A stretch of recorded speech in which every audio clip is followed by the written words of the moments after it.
Hello everyone, welcome back to our channel English माध्यम के platform पे मैं हूं आपकी एजुकेटर प्रियंका ठाकुर और हम सॉल्व कर रहे हैं एडिटोरियल बेस्ड प्रैक्टिस एक्सरसाइज।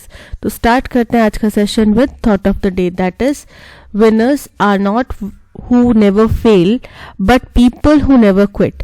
तो विनर्स आंट मतलब कि वो लोग नहीं है। अगर कोई व्यक्ति विनर है तो इसका मतलब ये नहीं कि उसको जिंदगी में कभी विफलता नहीं मिली है, लेकिन उसका मतलब ये है कि उसने कभी हार नहीं मानी है। ठीक है, एक विजेता और एक फेलियर के बीच में यही एक डिफरेंस होता है कि जो विजेता होता है वो परिस्थितियों से हारता नहीं है, चुनौतियों से हारता नहीं है, अपने फेलियर से हारता नहीं है। ठीक है, वापस प्रयास करता है, वापस मेहनत करता है। और फेलियर वो व्यक्ति होता है जो एक बार विफल होने के बाद, दो बार विफल होने के बाद में निराश हो जाता है और अपने सपने को त्याग देता है। ठीक है, तो हमें अपने सपने को त्यागना नहीं है, हमें उसके लिए मेहनत करनी है। और स्टार्ट करते हैं reading comprehension and practice exercise for SSC CGL 2024।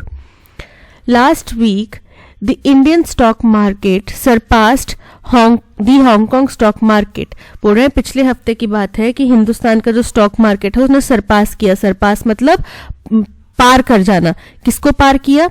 Hong Kong के स्टॉक मार्केट को, to become the 4th largest in the world in terms of market capitalisation. की मार्केट कैपिटलाइजेशन यानी कि जो टोटल वैल्यू है कंपनी के शेयर की स्टॉक में, उसकी जो टर्म्स में अगर हम बात करें तो हिंदुस्तान जो है हांगकांग को पार करके 4थी लार्जेस्ट इकोनॉमी बन गया है दुनिया की। ठीक है, this is one of the many feathers in India's cap over the last decade. तो पिछले 10 सालों में जो हिंदुस्तान के फेदर्स इन वंस कैप मतलब गौरव की जो प्रतीक होते हैं। ठीक है, पुराने जमाने में क्या होता था, जैसे फौज में उनको फीतियां लगाई जाती हैं, राइट, उनके शोल्डर्स के ऊपर। और साथ ही साथ क्या होता था पहले जमाने में, जैसे जैसे कोई विनर होता जाता था, ज्यादा मैचेस जीतता जाता था, ज्यादा कंटेस्ट जीतता जाता था, तो उसके सर के जो हैट होती थी उसके ऊपर वो उसी तरीके के पंख लगाए जाते थे। ठीक है, इसका मतलब है कि उसने इतनी विक्ट्रीज जीती हैं। तो ये जो अचीवमेंट है ये और हमारे लिए एक बहुत बड़ी अचीवमेंट है। जो भी हमने बात करी ये बहुत बड़ी अचीवमेंट है पिछले 10 सालों में की गई, जो in which India has witnessed unprecedented economic growth, जिसमें कि हिंदुस्तान में पिछले 10 सालों में हिंदुस्तान में unprecedented जैसा पहले कभी नहीं देखा गया अभूतपूर्व इकोनॉमिक ग्रोथ देखी है। एंड इंटरनेशनल प्रोमिनेंस, और हिंदुस्तान ने जो इंटरनेशनल लेवल पे यानी कि वर्ल्ड लेवल पे जो प्रभुता दिखाई है वो भी पहली दफा देखने मिल रही है। इन सितंबर 2022, अब सितंबर 2022 की अगर बात करें, a confident Bharat surpassed United Kingdom to become the 5th largest economy. तो कॉन्फिडेंट भारत मतलब जो एकदम पूरे जोश शोश से भरा हुआ भारत था, इंडिया था, उसने यूनाइटेड किंगडम यानी कि इंग्लैंड को की इकोनॉमी को सरपास किया, यानी कि उसको पार किया और दुनिया की 5वीं सबसे बड़ी इकोनॉमी बन गया। We are soon poised to become the world's 3rd largest economy। कि जल्द ही poised मतलब तैयार है। किस चीज के लिए तैयार है? हम बहुत जल्द ही तैयार हैं दुनिया की 3री सबसे बड़ी इकोनॉमी बनने के लिए, जिसका कि बहुत सारे लंबे समय से अनुमान लगाया जा रहा है कि 2024-25 तक हम लोग दुनिया की 3री सबसे बड़ी इकोनॉमी बन जाएंगे। And a $35 trillion economy bye 2047, और 2047 तक हम लोग $35 ट्रिलियन की इकोनॉमी बन जाएंगे। Contrast this to a decade ago when India along with a few other countries, और इसके विपरीत, कॉन्ट्रास्ट मतलब विपरीत, इसके विपरीत जब एक दशक पहले हिंदुस्तान और कुछ और देश जो हैं उनको डब्ड मतलब नाम दिया जाता था। किस चीज का नाम दिया जाता था? The fragile 5। इनको बोला जाता था फ्रेजाइल मतलब जो टूट सकते हैं, कभी भी टूट सकते हैं। तो 5 देशों की वो पांडव बनाए होंगे जिसमें हिंदुस्तान भी शामिल होगा, उनको फ्रेजाइल 5 बोला जाता था। ओइंग टू, किस वजह से? Owing to run away inflation, run away मतलब अनियंत्रित मुद्रा स्थिति जो होती है उसकी वजह से हमें और कुछ और देशों को फ्रेजाइल 5 बोला जाता था एक दशक पहले, और आज हमें बोला जा रहा है कि हम 4th लार्जेस्ट इकोनॉमी बन चुके हैं। In fact, in 2013, India had dropped one place to become the 11th largest economy, showing that while the global economy was recovering, बोल रहे यहाँ तक कि 2013 में इंडिया एक पायदान नीचे खिसक के क्या हो गया, 11वें पायदान पे पहुंच गया और 11वीं सबसे बड़ी इकोनॉमी बन गया दुनिया की, वो भी तब, showing that while global economy was recovering, जब दुनिया की बाकी इकोनॉमीज जो है वो रिकवर कर रही थी, and growing from earlier economic headwinds आपको पहले भी बताया है, अगर नहीं पता हो तो देखो। जैसे सपोज करो कि ये कोई प्लेन है, ठीक है, इस तरीके का होता है प्लेन, और ये उसकी टेल होती है, ठीक है, ये उसके विंग्स होते हैं दूसरी साइड पे भी। तो हेडविंड्स मतलब सामने की तरफ से आने वाली हवा, सामने की तरफ से आ रही है यानी कि वो उसकी गति को रोक रही है।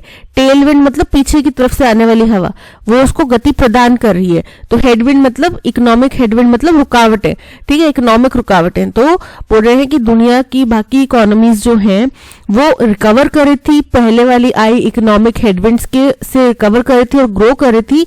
The Indian economy was continuing to face challenges, Hindustan की जो इकोनॉमी है वो तब भी चैलेंजेस फेस किए जा रही थी।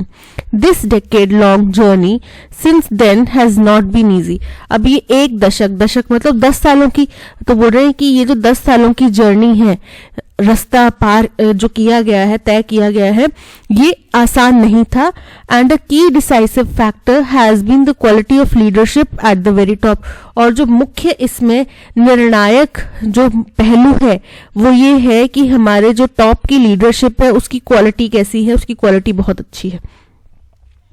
द डिजिटल इकोनॉमी की, अब डिजिटल इकोनॉमी तो सबको पता ही है कि हमारा जो ज्यादातर डेटा है, ज्यादातर हम डेवलपमेंट जो हो रही है वो डिजिटलाइज वे में हो रही है, कंप्राइजिंग इंफॉर्मेशन टेक्नोलॉजी, जिसमें इंफॉर्मेशन टेक्नोलॉजी आता है, अबाउट 6 मिलियन जॉब्स, जिसके अंदर लगभग 6 मिलियन जॉब जनरेट की जाती हैं, इलेक्ट्रॉनिक्स मैन्युफैक्चरिंग जिसके अंदर अबाउट 3 मिलियन जॉब्स मैन्युफैक्चर की जाती हैं दी जाती हैं, और टेलीकॉम जिसमें लगभग 1 मिलियन जॉब्स जो हैं वो दी जाती हैं, employees more than 10 million people in India today.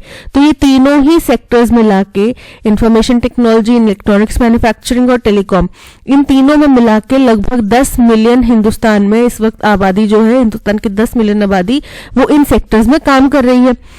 In addition 3 times as much indirect employment is generated by digital economy, और इसके साथ ही साथ लगभग 3 गुना जो इनडायरेक्ट एम्प्लॉयमेंट है वो इसी डिजिटल इकोनॉमी से जनरेट की जा रही है। One key differentiator has been the visionary budgets implemented over the last decade, और एक जो मुख्य इसके अंदर अंतर आया है, ठीक है, अहम पहलू जो अंतर आया है पिछले 10 सालों में वो ये रहा कि विजनरी मतलब दूरदर्शी सोच वाला जो हमारे बजट्स इंप्लीमेंट किए गए पिछले 10 सालों में, that have meticulously laid the foundation for a robust economic bulwark, जिसने की meticulously मतलब सावधानी पूर्वक, ठीक है, किस चीज की फाउंडेशन ले करना मतलब नींव रखी, किस चीज की नींव रखी, रोबस्ट मतलब स्ट्रॉन्ग, इकोनॉमिक बलवॉक मतलब क्या होता है, जो सुरक्षा कवच होता है, ठीक है, तो इसने एक मजबूत इकोनॉमिक सुरक्षा कवच हमें प्रदान किया। Poised to withstand challenges and propel India towards sustained growth, जिसका जो किसके लिए तैयार था, जो हिंदुस्तान के सामने आने वाले चैलेंजेस को फेस करने के लिए तैयार था, और हिंदुस्तान को प्रोपेल करना मतलब सहारा देना, धक्का देना, किस तरफ को पुश करने के लिए तैयार था, सस्टेन्ड ग्रोथ की तरफ पुश करने को और प्रोस्पेरिटी की तरफ पुश करने को तैयार था।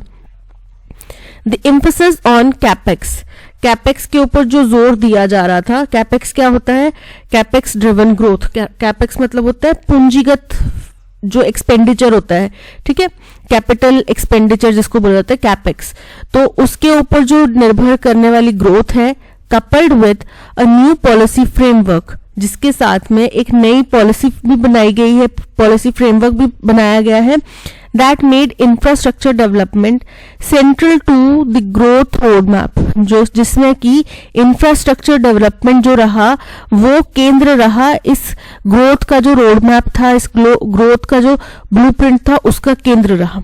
has ensured that the resources we have are being deployed to maximize social, तो इसने ये सुनिश्चित किया कि जो भी हमारे पास संसाधन मौजूद हैं उनको मैक्सिमम सोशल और इकोनॉमिक वेलफेयर के लिए डिप्लॉय किया जाए, यानी कि उसका इस्तेमाल किया जाए, उपयोग किया जाए। Increasing the outlay for the health sector, outlay मतलब खर्च, तो हेल्थ सेक्टर का खर्च बढ़ा दिया गया बाय वूपिंग मतलब बहुत बड़ी नंबर से, विशाल नंबर से 137% से इसका जो बजट है वो बढ़ा दिया गया।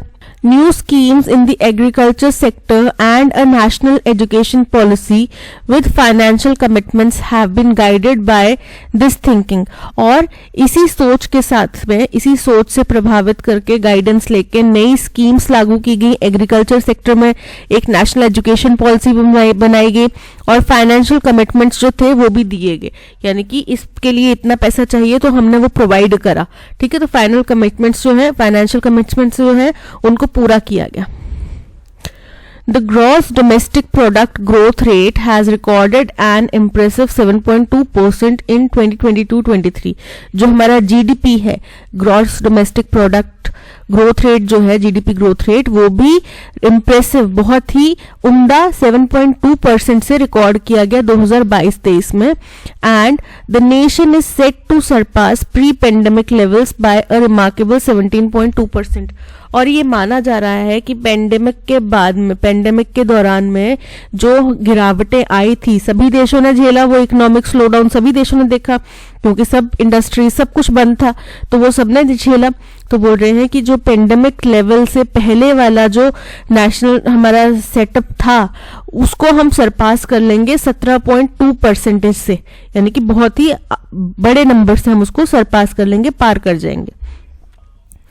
इन the realm of international trade, अगर हम बात करें इंटरनेशनल ट्रेड की, ठीक है, there is growing interest from countries across the globe. तो दुनिया भर के जो देश हैं उनका इंटरेस्ट हमारे में बढ़ रहा है, किस चीज के लिए? In signing free trade agreements with India, Hindustan के साथ में फ्री ट्रेड अग्रीमेंट साइन करने के लिए। One reason for this is the effort taken to make Indian goods and services competitive by bringing down, और इसका एक मुख्य कारण ये भी है कि बहुत ज्यादा प्रयास किए जा रहे हैं कि इंडियन गुड्स और सर्विसेज को कॉम्पिटिटिव बनाया जाए। कॉम्पिटिटिव मतलब अब जैसे ये है कि मार्केट में कोई चीज 100 रुपए की बिक रही है, ठीक है, एक कोई प्रोडक्ट है ए, वो 100 रुपए का बिक रहा है। अब आपने भी वो ए प्रोडक्ट बनाना शुरू कर दिया, लेकिन आप अगर उस ए प्रोडक्ट को 1000 रुपए में बेचेंगे तो आपकी कॉम्पिटिटिवनेस गई, क्योंकि अगर मेरे को वो ए प्रोडक्ट 100 रुपए में मिल रहा है तो मैं 1000 रुपए क्यों खर्चूंगी, ठीक है। तो ये होता है कॉम्पिटिटिवनेस बनाना, कि मतलब कि आपका प्रोडक्ट भी 100 के आसपास में है, कि आपने हो सकता है कि 98 रुपीज में वो ऑफर कर रहे हो अब, तो अब ये कॉम्पिटिशन बढ़ जाएगा कि ए वाले को अब स्ट्रैटेजी लगानी है कि मैं ऐसा क्या दूं इसमें कि लोगों को ये 100 रुपए खर्च करना वाजिब लगे, ठीक है। तो ये कैसे किया गया? कॉस्ट ऑफ बिजनेस को कम कर दिया गया, लोअर लॉजिस्टिक कॉस्ट कर दी गई, डेडिकेटेड फ्रेट कॉरिडोर्स बनाए गए। फ्रेट कॉरिडोर्स क्या होता है? जैसे कि जब एक स्टेट से दूसरे स्टेट में कोई भी मालवाहक गाड़ी जाती है तो वो टैक्स देना पड़ता है उनको, ठीक है, फ्रेट लगता है उनको, तो वैसे डेडिकेटेड फ्रेट कॉरिडोर्स बनाए गए कि जहां से केवल मालवाहक गाड़ियों का ही आना जाना होगा, जिससे कि उनको आसानी होगी। And a digital economy have further made ease of doing business a reality, और एक डिजिटल इकोनॉमी जिसने की जो बिजनेस करने की आसानी की हम बात करते हैं उसको हकीकत बना दिया, ठीक है। तो उस डिजिटल इकोनॉमी का भी बहुत बड़ा सहयोग रहा। इंडियाज डिजिटल प्रोवेस, कि हिंदुस्तान की जो डिजिटल प्रोवेस है यानी कि कौशल है, इज एग्जाम्पलीफाइड, ये बहुत ही ज्यादा बड़ा उदाहरण पेश करता है by the astounding success of the digital economy. किसके जरिए? जो चकित कर देने वाली, एस्टाउंडिंग मतलब एकदम हैरान कर देने वाली सक्सेस है डिजिटल इकोनॉमी की, किसकी मदद से? With UPI transactions crossing the 100 billion mark in 2023 calendar year. 2023 के कैलेंडर ईयर में 100 बिलियन मार्क क्रॉस कर लिया है यूपीआई ट्रांजैक्शंस ने। ऑनलाइन पेमेंट करते हो हर चीज की, आजकल कैश रखता ही कौन है? जहां किसी भी दुकान में जाता है, अंकल पेटीएम चलता है, कोई भी पेमेंट ऐप चलती है, तो वो क्या है? यूपीआई से ट्रांजैक्शंस हो रहे हैं, ठीक है। तो इसके जरिए हमने 100 बिलियन का मार्क क्रॉस कर लिया था 2023 के कैलेंडर ईयर में, क्लोजिंग एट 118 बिलियन। और किस पे पहुंचे थे हम? 2023 हमने किस पे क्लोज करा था? 118 बिलियन पे, and marking a 60% growth compare to 2022 यानी कि 2022 के मुकाबले में ये जो 118 बिलियन का हमने एक रिकॉर्ड सेट कर दिया, वो था 60% ग्रोथ थी 2022 के कंपैरिजन में, with daily UPI transactions reaching a staggering 387 million in December। हर रोज का जो UPI transactions है उसका जो डेटा है वो 387 मिलियन पहुंच गया था दिसंबर में। The platform is expected to surpass the transaction volume of dedicated payment technology corporations। तो ये जो प्लेटफॉर्म है, UPI वाला जो प्लेटफॉर्म है, इससे ये उम्मीद की जा रही है कि ये जो ऐसे ट्रांजैक्शन है करने वाले जो डेडिकेटेड पेमेंट टेक्नोलॉजी कॉरपोरेशंस है, यानी कि जो टेक्नोलॉजीज केवल पेमेंट के लिए डेडिकेटेड की गई हैं, उनका जो ट्रांजैक्शन वॉल्यूम है उसको पार कर जाएगा। Underscoring India's rapid transition towards a cashless economy, जो कि हाईलाइट करता है, रेखांकित करता है कि हिंदुस्तान का जो एक और सपना है ना कि कैशलेस इकोनॉमी बन जाए, यहाँ पे कैश के बजाय हम लोग सब ऑनलाइन पेमेंट से करें, तो उसकी तरफ बहुत तेजी से हम गति कर रहे हैं, बढ़ रहे हैं। The government has also deployed the public sector enterprises more strategically। Public sector enterprises कौन से होते हैं? जो गवर्नमेंट कंपनीज होती हैं, LIC हो गया, BSNL हो गया, तो उनको भी बहुत स्ट्रेटेजिकली यानी कि बहुत अच्छे तरीके से रणनीतिक रूप से उनको डिप्लॉय किया गया, यानी कि उनका उपयोग किया गया। This has played a pivotal role in this economic surge। इसने एक बहुत महत्वपूर्ण भूमिका निभाई है इस इकोनॉमिक सर्ज में, बढ़ोतरी में। With 1 out of every 3 PSC stocks in the stock market delivering over 100% returns in 2023। जहां पे हर 3 में से एक जो PSC स्टॉक है वो स्टॉक मार्केट में 100% से भी ज्यादा रिटर्न्स दे चुका है 2023 में। The push for infrastructure capex, infrastructure capex वही कि कैपिटल एक्सपेंडिचर जो है उसके लिए जो जोर दिया जा रहा है। डिफेंस इंडिजनाइजेशन, यानी कि अपने ही देश में निर्माण की जाने वाली defence technology, and the make in India initiative, और साथ ही जो मेक इन इंडिया इनिशिएटिव है, have propelled PSC entities to remarkable growth. इन्होंने क्या किया है, जितनी भी PSC की एंटिटीज हैं, PSC के अंदर में जो भी सेगमेंट्स आते हैं, उनकी ग्रोथ बहुत ज्यादा बढ़ा दी है। Foreign investments both in equities and bonds, foreign investment दोनों ही इक्विटीज और बॉन्ड के तरीके से सर्ज्ड इन 2023, 2023 में ये बहुत बढ़ गए। Reflecting confidence in India's robust economic fundamentals, जो कि दर्शाता है कि बाहर के जो इन्वेस्टर्स हैं उनको हिंदुस्तान की मजबूत इकोनॉमिक फंडामेंटल्स के अंदर बहुत ज्यादा कॉन्फिडेंस है। Leaders of India have expressed optimism and credit the political leadership for instilling hope and confidence। तो जो लीडर्स हैं इंडिया इनके, उन्होंने ऑप्टिमिज्म दिखाया है, पॉजिटिविटी दिखाई है और क्रेडिट दिया है हमारी पॉलिटिकल लीडरशिप को, जिसने कि क्या किया है, इंस्टिलिंग मतलब कि लागू करना, होप और कॉन्फिडेंस का बीज बोना। तो उनने होप और कॉन्फिडेंस दिया है यहाँ की जनता को और बाहर के देश के लोगों को, इन्वेस्टर्स को हिंदुस्तान के अंदर। ठीक है।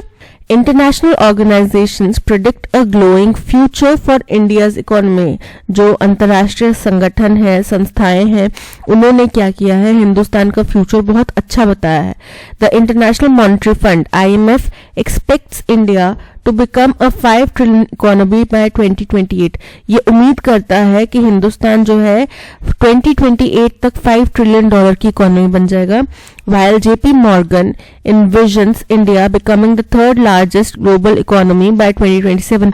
वहीं JP Morgan ये दावा करता है कि हिंदुस्तान जो है 2027 तक तीसरी सबसे बड़ी इकोनॉमी बन जाएगा, हिटिंग 7 ट्रिलियन बाय 2030, और $7 ट्रिलियन की इकोनॉमी बन जाएगा 2030 तक। ये कौन बोलता है? JP Morgan। Domestically the reserve bank of India, अगर अपने देश की बात करें तो हिंदुस्तान का जो reserve bank of India RBI है, has upgraded growth forecast to 7% for 2024। इन्होंने भी 2024 के लिए जो ग्रोथ फोरकास्ट है उसको अपग्रेड किया है, यानी कि बढ़ाया है। Further substantiating the positive momentum, जो कि और ज्यादा वाजिब कर देता है, वैलिडेट कर देता है किस चीज को, हमारी जो पॉजिटिव मोमेंटम है, यानी कि पॉजिटिव गति है, उसको और ज्यादा वैलिडेट कर देता है। In the face of global economic challenges, यानी कि ग्लोबल इकोनॉमिक चैलेंजेस के बावजूद India under prime minister Narendra Modi leadership, Hindustan प्रधानमंत्री नरेंद्र मोदी की लीडरशिप के अंतर्गत has not only weathered the storm, इसने ना केवल मुश्किलों का सामना किया है but also emerged as a beacon of economic resilience, बल्कि साथ ही साथ ये बीकन यानी कि प्रकाश स्तंभ किस चीज का, इकोनॉमिक रेजिलियंस, रेजिलियंस मतलब मजबूती, दृढ़ता एंड ग्रोथ का इकोनॉमिक स्तंभ बनके ये सामने आया है. Our vision is set on emerging as a responsible global leader. तो हमारा जो विजन है वो क्या है, इस सेट वो निर्धारित कर दिया गया है, वो पूरी तरह से एक इमर्जिंग यानी कि हमारा जो गोल है वो क्या है कि और हमने बढ़ना है और हमने उभरना है as a responsible global leader, कि हमने उभर के दुनिया को हिंदुस्तान की अध्यक्षता के अंदर, हिंदुस्तान के नेतृत्व के अंदर चलाना है, while प्रायोरिटाइजिंग सस्टेनेबल इंडस्ट्री, और साथ ही साथ हमें सस्टेनेबल इंडस्ट्रीज को प्रायोरिटाइज कर देना है, इंफ्रास्ट्रक्चर को प्रायोरिटाइज करना है सस्टेनेबल, और मैन्युफैक्चरिंग को प्रायोरिटाइज करना है. From strategic geopolitical alignments to robust economic indicators, चाहे strategic geopolitical alignments क्या होते कि जो हमारे geopolitical इस वक्त conflicts जैसे चल रहे हैं, तो उसके लिए जो हमारी strategy है, रणनीति है कि भाई हमने किस तरीके से अपने दोस्त का, कौन से दोस्त का कैसे हमने सहयोग पाना है, किस दिशा में जाना है, टू रोबस्ट इकोनॉमिक इंडिकेटर, और साथ ही साथ जो मजबूत इकोनॉमिक इंडिकेटर्स हैं उनका इस्तेमाल करना है. Bharat stands on the cusp of a new era, तो भारत क्या है, कस्प मतलब कगार पे खड़ा है, किसकी कगार पे खड़ा है, नए युग की कगार पे खड़ा है. Solidifying its position as a global economic powerhouse, और दुनिया का इकोनॉमिक पावर हाउस होने की जो पोजीशन है, जो सीट है, उसका और ज्यादा प्रबल दावेदार बन जाता है. With the interim budget announcement for the upcoming financial year due soon, तो अब जो interim budget होगा, ठीक है, किसके लिए, interim मतलब अंतरिम यानी कि टेम्पररी जो बजट होगा, किसके लिए, आने वाले फाइनेंशियल ईयर के लिए. अब टेम्पररी क्यों है, क्योंकि 2024 में इलेक्शंस होने हैं, तो ये इंटरिम होगा, बीच में टेम्पररी बजट होगा, इलेक्शंस के बाद फिर अच्छे से नया बजट लाया जाएगा. तो फाइनेंशियल ईयर के लिए जो होगा ड्यू सून, वो आने वाला है. The nation is moving forward, तो हमारा इसी के साथ में हमारा देश जो है वो गति कर रहा है, आगे बढ़ रहा है. दैट्स ऑल, पैसेज में इतना ही. आई होप आपको समझ में आया होगा. ठीक है, पॉजिटिविटी दिखाई गई है, दुनिया में ग्लोबल रैंकिंग में हिंदुस्तान का जो स्तर बढ़ रहा है उसकी तरफ उसके बारे में बताया गया है.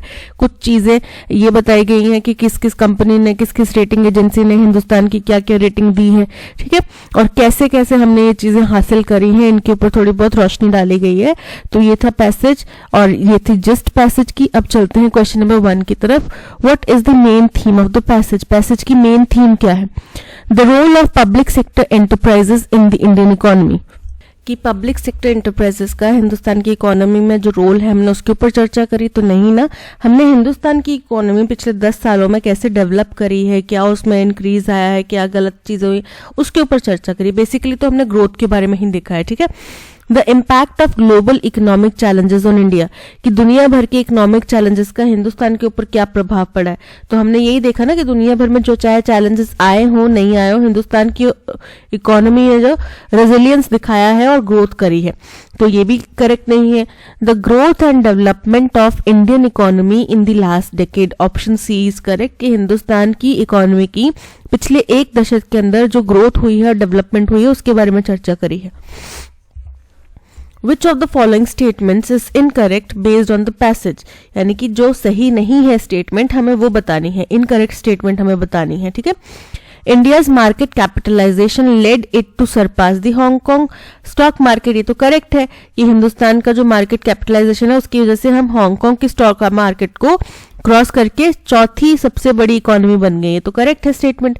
The digital economy in India is primarily driven by information technology sector employing around 10 million people directly, ये भी करेक्ट है. The Indian economy is expected to become the third largest global economy by 2027 according to JP Morgan. ये भी correct है. The push for infrastructure capex, defense indigenization and the Make in India initiative have hindered मतलब रुकावट लाना, hindrance लाना, the growth of PSE entities. ये गलत है. इसकी वजह से PSE entities की growth और ज़्यादा बड़ी है. तो option D is correct because the statement is incorrect.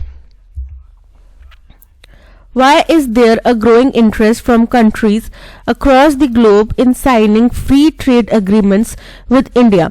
कि दुनिया भर में जो बाकी देश हैं उनका इंटरेस्ट, उनका जो रुचि है, रुझान है हिंदुस्तान के साथ में फ्री ट्रेड अग्रीमेंट्स को साइन करने में क्यों बढ़ा है? क्योंकि हिंदुस्तान में प्रयास किए जा रहे हैं कॉम्पिटिटिव गुड्स और सर्विसेज देने के लिए, है ना, because of high tax rates in India. अगर बताओ कि मैं कोई देश हूं, मान लो सपोज करो मैं इंडिया हूं, ठीक है, मैं कोई दूसरा देश है, बी कोई देश है, ठीक है, ए कोई देश है. अब ए में टैक्स 2% पड़ रहा है, बी में टैक्स 30% पड़ रहा है. 30% टैक्स लगाने के बाद में मेरी प्रोडक्ट 100 रुपए का था, उसकी कीमत 130 रुपए बन रही है, और 2% लगाने के बाद 102 रुपए बन रही है. अब मैं अगर 102 रुपए का प्रोडक्ट 130 में बेचूंगा तो मेरे पास कितना प्रॉफिट हो रहा है. लेकिन 130 रुपए का प्रोडक्ट अगर मैं मान लो 2 रुपए भी प्रॉफिट कमा के, तो मेरे को तो प्रॉफिट होएगा ही नहीं. तो मैं 30% टैक्स वाले के पास जाऊंगा या 2% टैक्स वाले के पास जाऊंगा? तो हाई टैक्स तो है ही नहीं, इनकरेक्ट है. Due to the efforts made to make Indian goods and services competitive. Option B is correct, क्योंकि यहाँ पे प्रयास किया जा रहा है कि हिंदुस्तान के गुड्स और सर्विसेज को कॉम्पिटिटिव बनाया जाए, यानी कि जितना मार्केट में वैल्यू चल रहा है उसके अकॉर्डिंग उसको सूटेबल बनाया जाए. So option B is correct. Which word best describes the tone of the passage? तो भाई देखो, शुरुआत से लेके अंत तक हिंदुस्तान की इकोनॉमी की तारीफ करी गई कि पिछले 10 सालों में हमने कैसे ग्रोथ करी है और आने वाले समय में जिसकी वजह से ग्लोबल जो रैंकिंग एजेंसीज हैं वो हिंदुस्तान की रैंकिंग को कैसे सुधार रहे हैं. ठीक है, अब हम 4th लार्जेस्ट इकोनॉमी बन चुके हैं और आने वाले कुछ सालों में हम लोग 3rd लार्जेस्ट इकोनॉमी बन जाएंगे, राइट. और उसके बाद में हम जो है भारत की लीडरशिप की तरफ देख रहे हैं, उम्मीद रख रहे हैं, दुनिया उम्मीद रख रही है. तो पॉजिटिव है सारे के सारे पैसेज. तो पेसिमिस्टिक यानी कि नेगेटिव नहीं है, न्यूट्रल नहीं है, क्रिटिकल नहीं है. Optimistic option D is correct. In the passage, the term robust economic bulwark, paragraph 3, most closely means. अब robust का मतलब होता है strong, ठीक है, मजबूत, right. इकोनॉमिक, bulwark मतलब सुरक्षा कवच, ठीक है, shield, defense. Weak economic structure, no. Fragile मतलब जो टूट सकता है. इकोनॉमिक और शील्ड तो करेक्ट है, लेकिन फ्रेजाइल नहीं है, स्ट्रांग होना चाहिए. Strong economic defence, option C is correct. Relief का मतलब होता है कुछ आश्रय देना, कुछ आराम पर पहुंचाना किसी चीज से, है ना. दुख से, आपको तकलीफ से निजात मिल रहा है, राहत मिल रही है. तो इसका सिनोनिम क्या होगा? स्ट्रेस मतलब तनाव. एड मतलब मदद, ठीक है. एंगर मतलब गुस्सा, और इमोशन मतलब आपकी भावनाएं. तो यहाँ पे एड, मदद, राहत is correct. Option B is correct. When you enter a restaurant, जैसे ही आप एक रेस्टोरेंट में जाते हैं, you take your dash and you are served a glass of water. कि आप अपनी क्या लेते हैं? आप अपनी कुछ चीज लेते हैं और फिर आपको एक ग्लास दिया जाता है पानी का. तो जब आप कुर्सी में बैठेंगे तभी आपको पानी का ग्लास दिया जाएगा ना. आप रेस्टोरेंट में घुसे और खड़े तो नहीं वो आपको पानी का ग्लास लेके चले हो, तो पीछे वेटर नहीं ना. आप जाके एक जगह पे सेटल हो जाएंगे, बैठेंगे, एक सीट डिसाइड करेंगे कि मुझे यहाँ पे इस पर्टिकुलर जगह पे बैठना है. फिर वहां पे आप बैठेंगे, फिर वेटर आपके पास आएगा और आपको पानी का ग्लास ऑफर करेगा. You take your dash to decide what you should order. फिर आप थोड़ा समय लेते हैं डिसाइड करने में, मेन्यू कार्ड देखते हैं, थोड़ा समय लेते हैं कि आपको क्या खाना है उसमें से देख के. When a dash appears, जब कोई वेटर आपके सामने आता है, you ask him a routine question. आप उससे जो हमेशा अक्सर पूछा जाता है वही सवाल पूछते हैं कि आपके पास खाने में क्या है, ठीक है. What do you have? The waiter will begin to recite. फिर वेटर जो है वो उस दिन का जो मेन्यू होगा उसको आपको पढ़ के बताएगा कि राजमा चावल, ये चावल, वो चावल, कढ़ी, फलाना धमाका, ये चीजें हमारे पास आज मेन्यू में है, ठीक है. Generally with nothing new in it, हालांकि उस मेन्यू में कुछ नया नहीं होता. But you like to hear it all over again. फिर भी आपको दोबारा से उसके मुंह से सुनना अच्छा लगता है शायद, फिर भी हम पूछते हैं। ऑब्वियसली मेन्यू कार्ड में हम भी पढ़ चुके हैं कि क्या क्या है, फिर भी हम उससे पूछेंगे, थोड़ी सी क्लैरिटी मिल जाएगी कि अच्छा ये चीज शायद अच्छी बनी होगी ये, या कई बार हम वेटर से ओपिनियन भी ले लेते कि आपका यहाँ पर सबसे फेमस क्या है, सबसे ज्यादा क्या बिकता है। ठीक है। When you enter a restaurant, जैसे ही आप एक रेस्टोरेंट में एंटर होते हैं, यू टेक योर प्लेट, आप अपनी प्लेट लेते हैं और फिर आपको पानी दिया जाता है। आप अपना स्टेज लेते हैं, एक स्टेज पे जाते हैं और फिर आपको पानी दिया जाता है। यू टेक योर सीट, आप कुर्सी में बैठते हैं और फिर आपको पानी दिया जाता है। यू टेक काउंटर, और फिर आपको पानी दिया जाता है। काउंटर मतलब वो जगह जहाँ पे रिसेप्शनिस्ट बैठे होते हैं ना, उसको बोला जाता है counter. So option seat is correct, C is correct. You take your dash to decide what you should order, you take your pen, आप पेन लेके लिखने लगते हैं कि मुझे राजमा खाने हैं, नहीं मुझे चना खाना है, ऐसे तो नहीं डिसाइड करते। प्लेस, आप एक जगह सुनिश्चित करके फिर डिसाइड करते हैं। यू टेक योर टाइम, आप अपना समय लेते हैं चुनने में, सोचने में कि आपको क्या खाना है। So option C time is correct. Wallet, wallet भी नहीं लेते आप अपना। व्हेन अ डैश अपीयर्स, जब मैनेजर सामने आता है, फ्रेंड सामने आता है, क्लीनर सामने आता है, वेटर सामने आता है। ऑब्वियसली बात है वेटर सामने आता है तब आप उसको क्वेश्चन पूछते हैं कि आपके पास क्या है खाने में। You ask him the routine question, dash do you have, what do you have, आपके पास क्या है खाने में। The waiter will begin to recite dash days menus, this days menus यानी मेन्यू यानी कि उस दिन का इस दिन का मेन्यू। अ डेज मेन्यू यानी कि एक दिन का मेन्यू। एंड डेज मेन्यू यानी कि किसी एक दिन का। द डेज मेन्यू यानी कि जिस पर्टिकुलर डे पे आप गए हैं उस दिन का मेन्यू आपको पढ़ के बताने लगता है वो। सो ऑप्शन डी इज करेक्ट कि आज देखो हमारे पास आज कड़ी बनी है, आज हमारे पास चने बने हैं, आज राजमा नहीं बने हैं, आज कढ़ाई पनीर नहीं बना है, शाही पनीर अवेलेबल है, तो वो बताने लगता है। ठीक है। Johnny's mother said, Johnny, run down to the grocer's and get loaf of French bread and a pound of cheddar cheese. बोल रहे हैं कि जॉनी की मदर ने उसको बोला, जॉनी जल्दी से भाग के जाओ ग्रोसरी पे और एक फ्रेंच ब्रेड का लॉफ क्या होता है, जैसे हम लोग लेते हैं ब्रेड, ठीक है, हम उसकी स्लाइसेस लेते हैं, ठीक है, लेकिन जो पूरा का पूरा ब्रेड का स्टैक होता है ना, जिसके अंदर से वो स्लाइसेस काट के निकाले जाते हैं, उसको बोल देते हैं लॉफ। ठीक है, वो पूरा जो पीस होता है उसको बोला जाता है लॉफ। ठीक है, उसी के अंदर से स्लाइसेस निकाले जाते हैं। एंड पाउंड ऑफ शेडर चीज, चीज के अलग अलग प्रकार होते हैं। ठीक है, तो शेडर वाला जो चीज है वो लेकर आओ 1 पाउंड। तो जॉनी की माम ने उसको आदेश दिया। अब इसको इनडायरेक्ट फॉर्म में कैसे बोलेंगे, जॉनी कमांडेड हिज मदर, तो जॉनी ने थोड़ी अपनी माँ को आदेश दिया, तो ये तो इनकरेक्ट हो जाएगा।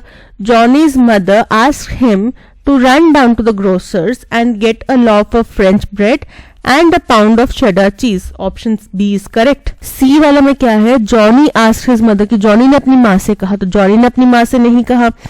जॉनीज मदर प्लीडेड, उसकी माँ ने उससे रिक्वेस्ट नहीं करी, उसने सीधा ऑर्डर दिया है कि जा जल्दी से लेकर आओ, तो रिक्वेस्ट भी नहीं करी, तो डी भी नहीं होगा, ए भी नहीं होगा, क्योंकि जॉनी ने कमांड नहीं करा अपनी माँ को। You must go to the book fair if you are liking it और नॉट। जब और नॉट वाली स्थिति आती है, यानी कि आपको 2 ऑप्शंस दिए जा रहे हैं, या तो ये या ये, ठीक है, ये वाली स्थिति है, तो जब हम किसी व्यक्ति को ये बोल रहे हैं कि चाहे तुम्हें पसंद हो या ना पसंद हो, ये बोलना चाह रहे हैं उसको कि तुम्हें तो बुक फेयर में जाना ही पड़ेगा चाहे तुम्हें पसंद हो या ना हो, तो हम क्या बोलेंगे, वेदर यू लाइक इट और not. Whether you like it और not, option A is correct. A big ship sank and everyone abroad drowned। अब ये क्या है, अब्रॉड। अब्रॉड मतलब होता है किसी फॉरेन कंट्री जाना, ठीक है, जैसे हिंदुस्तान से लोग कनाडा चले जाते हैं, वो कहाँ चले गए, अब्रॉड चले गए। ऑस्ट्रेलिया चले गए, अब्रॉड चले गए। जापान चले गए, अब्रॉड चले गए। लेकिन जब आप किसी जहाज के ऊपर है तो वहां पे आप क्या होते हैं, शिप के ऊपर जो है वो लोग क्या कहलाते हैं, ऑल अबोर्ड, यानी कि जो भी उसके ऊपर चले हैं, ना कि अब्रॉड। Okay, aboard. तो this big ship sank and everyone aboard drowned, जो भी ऊपर थे व्यक्ति वो सब डूब गए। तो अब्रॉड की बजाय क्या होगा, aboard. Option A is correct, option B is correct. Today's graduates should dash their skills constantly to be able to excel in their career and life। कि आज के जो भी ग्रेजुएट्स हैं उनको अपनी स्किल्स को लगातार क्या करना पड़ता है, करना चाहिए, अपग्रेड करना चाहिए अगर उनको अपने लाइफ और करियर में सबसे आगे रहना है। तो अब ऐसा था कि पहले जो है आपके फादर ने या ग्रैंडफादर ने जब जॉब करी थी तो उस टाइम पे इतना स्किल्स के ऊपर कुछ था नहीं, कंप्यूटर भी इतना कुछ था नहीं, आया नहीं हुआ था। तो आज भी आप देखोगे अपने जो फादर वगैरह हैं या दादाजी हैं उनको टेक्नोलॉजी इतनी समझ में नहीं आती, बट हम लोगों को जो भी लेटेस्ट टेक्नोलॉजी है उसके साथ में अपने आप को अपग्रेड करना पड़ता है। ठीक है, तो इसलिए बोल रहे हैं कि आज की ग्रेजुएट्स को अपने आप को क्या करना पड़ता है, अपग्रेड करना पड़ता है। To take a back seat, to take a back seat का मतलब होता है कि आप जो स्पॉटलाइट में थे आप उसको छोड़ के पीछे हट जाओ, किसी दूसरे को स्पॉटलाइट दे दो। जैसे कि सपोज करो कि एक कोई कंपनी है, उसका जो सीईओ है वो बूढ़ा आदमी हो गया, 70 साल का, 70 साल उसने काम किया, लेकिन अब वो क्या कर रहा है, अब वो अपनी पद से इस्तीफा दे रहा है।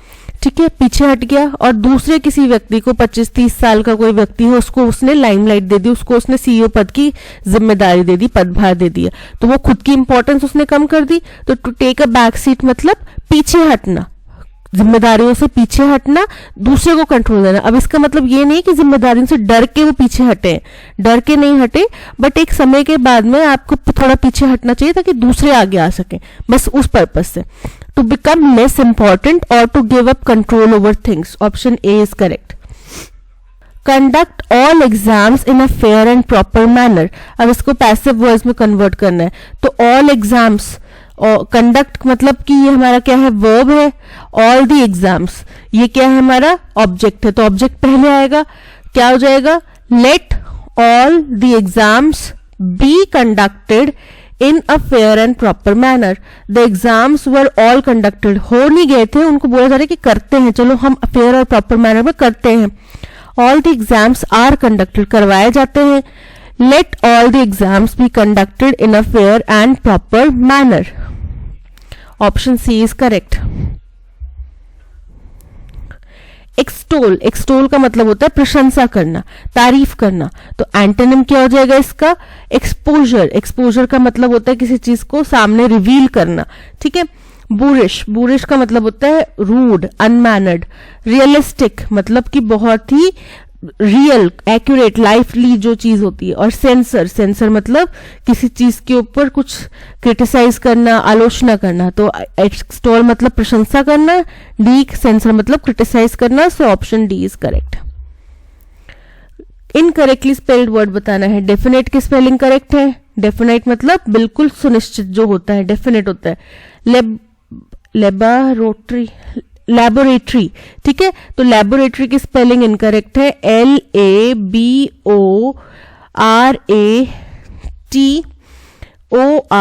लैबोरेटरी ये होते spelling, so option B is correct. To bark up the wrong tree, इसका मतलब होता है कि गलत दिशा में आप प्रयास कर रहे हो, आप गलत दिशा पे चल रहे हो। ठीक है, आप अपने एफर्ट्स गलत जगह पे व्यय कर रहे हो।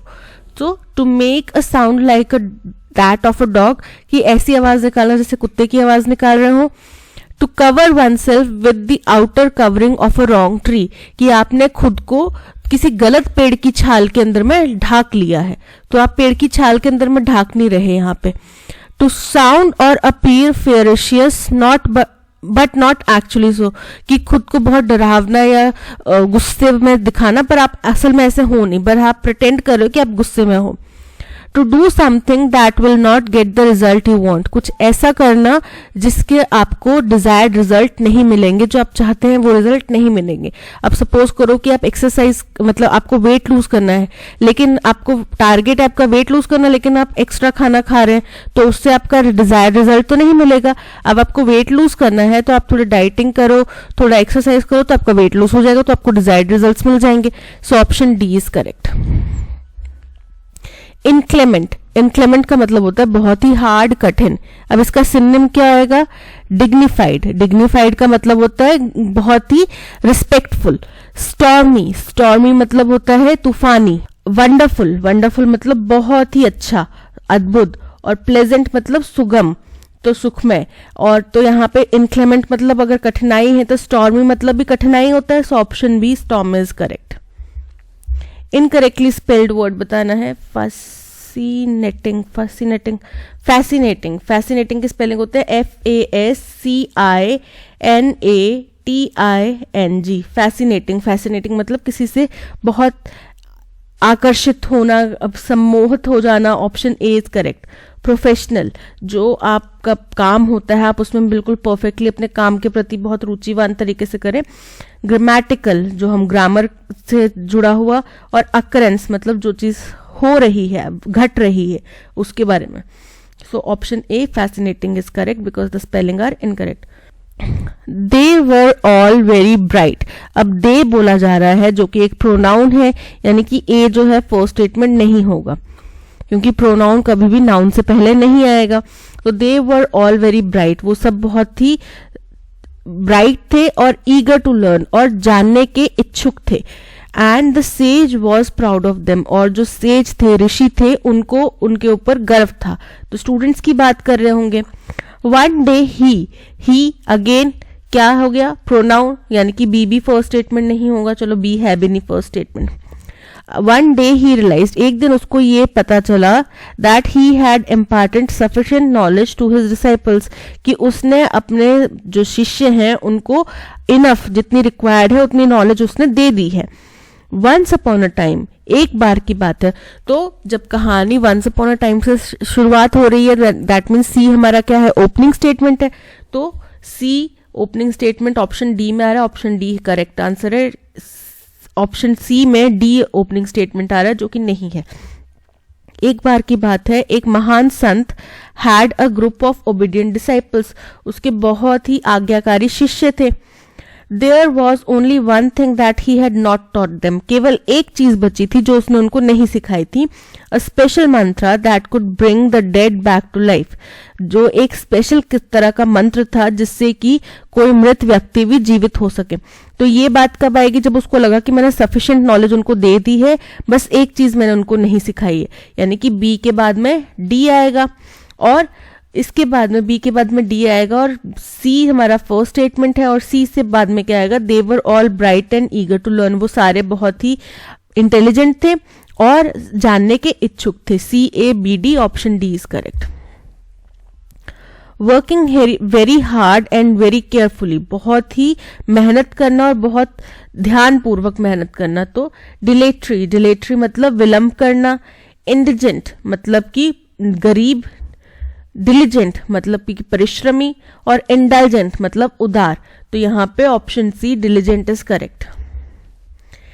It's raining heavily so you should take an umbrella but you will get wet, तो बोल रहे हैं कि बहुत तेज बारिश हो रही है इसलिए आपको अम्ब्रेला लेने जाना चाहिए। अब बट मतलब कि किंतु आप क्या हो जाएंगे, लेकिन आप क्या हो जाएंगे, गीले हो जाएंगे। तो अम्ब्रेला लेके जाना चाहिए वरना आप गीले हो जाएंगे बोलना चाहेगा ना व्यक्ति। तो otherwise you will get wet. Should take umbrella but की जगह क्या आएगा, otherwise you will get wet, option B is correct. That's all, आज के पैसेज में इतना ही। Thank you so much for watching. PDF आपको टेलीग्राम चैनल पे मिल जाएगी, जिसका लिंक आपको डिस्क्रिप्शन बॉक्स में दे दिया गया है। वोकैबुलरी करने का सबसे बेहतर तरीका यही है कि आप पीडीएफ डाउनलोड करो और उसके अंदर की वोकैब को कम से कम दिन में 3 बार पढ़ो, ठीक है। 1 वीक के बाद में आपकी वोकैब रिपीट होना शुरू हो जाएगी और आपको वर्ड ज्यादा याद रहना शुरू हो जाएंगे। इसके अलावा प्ले स्टोर से आप ऐप भी डाउनलोड कर सकते हो। ऐप के अंदर भी आपको ये पीडीएफ मिल जाती है। ऐप डाउनलोड करने का लिंक और टेलीग्राम चैनल ज्वाइन करने का लिंक डिस्क्रिप्शन बॉक्स में दे दिया गया है।